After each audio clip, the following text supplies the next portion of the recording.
In this lesson, we're going to be going over image acquisition under Linux systems.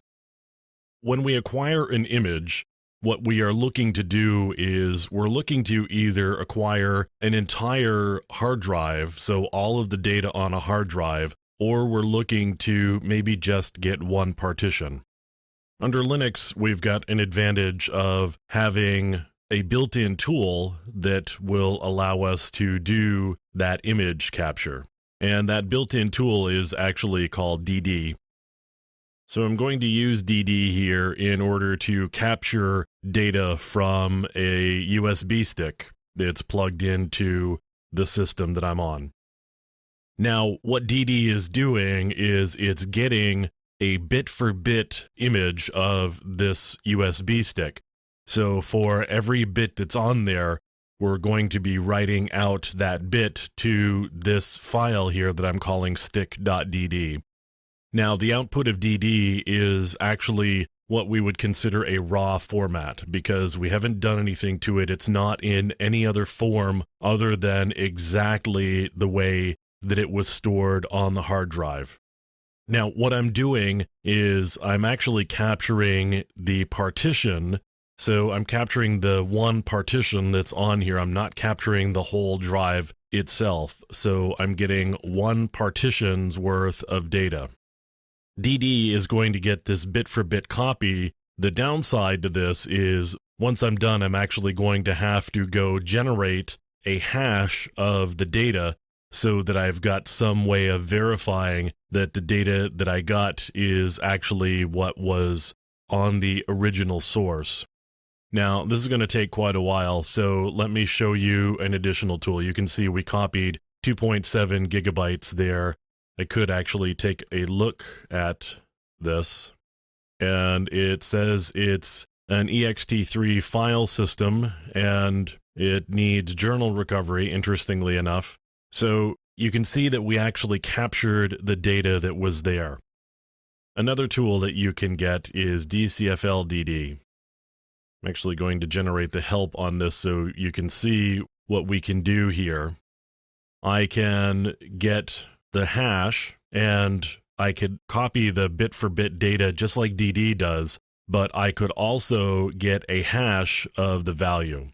And that's actually what I'm going to do here. I'm going to do DCFL-DD input file. It works much the same way that DD does. So that's going to be /dev/sdb. In this case, I'm going to get the whole drive. Output file equals whole stick.dd and hash equals md5 and hash file equals stick.md5 and hash log.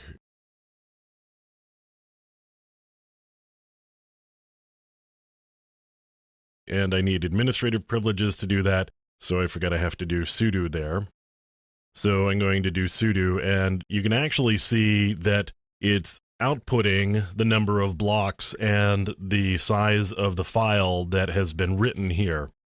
So I'm doing the bit-for-bit copy just like DD does, and when I get all of the data written out, I am going to generate the MD5 hash of that value, and I'm going to place that MD5 hash in this file called stick.md5.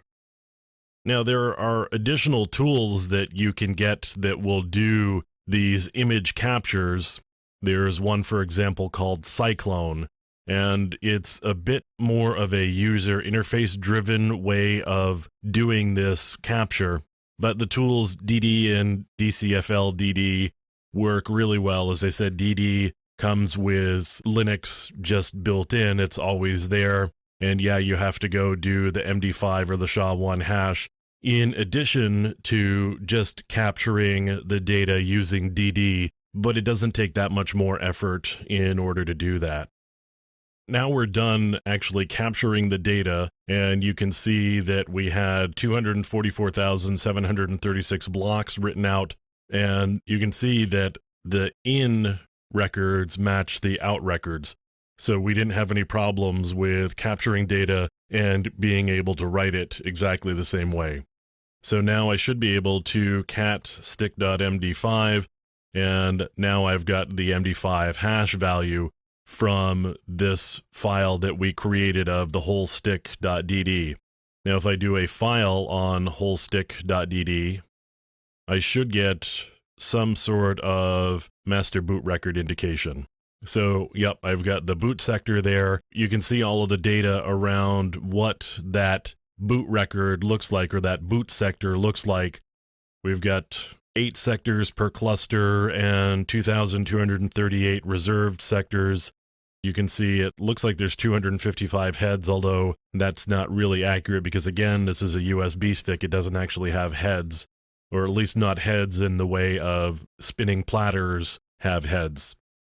So while there are other tools that are available under Linux to be able to capture data, DD and DCFL-DD work pretty well. And as we've gone over here, DCFL-DD is really just DD with some additional capabilities specifically around use for forensic purposes. So again, I can create the MD5 or SHA-1 hash just as part of the whole process of capturing the image.